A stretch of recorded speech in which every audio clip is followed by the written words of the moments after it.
It's really exciting to have Ying bringing her company to campus. So just to give you a little background, there was a whole generation of Chinese contemporary dance and modern dance performers in the 1990s who went abroad.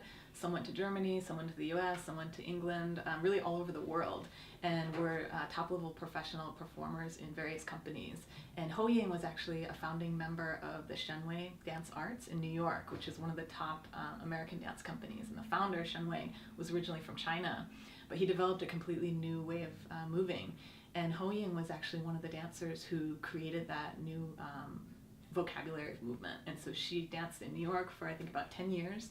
And then she and actually several other members of this cohort actually decided to go back to China and found their own companies.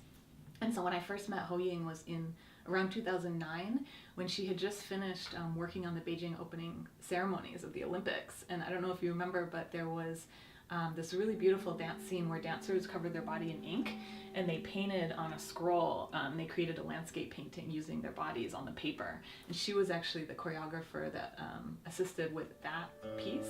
It was just a year later that she founded her own company in Beijing, and I saw her perform, and she adapted some of those ideas actually into her performance. So she had two dancers that were eventually covered in this orange paint, and she blended the movement with this like really visceral paint, but then there was also a video sequence in the back, and the way that she integrated movement with color and tactile sensation and then also visual sensation I just thought was so innovative and really interesting. You could see how she was pushing forward a lot of the experimental work she had done in New York, but now doing it in Beijing with her own dancers.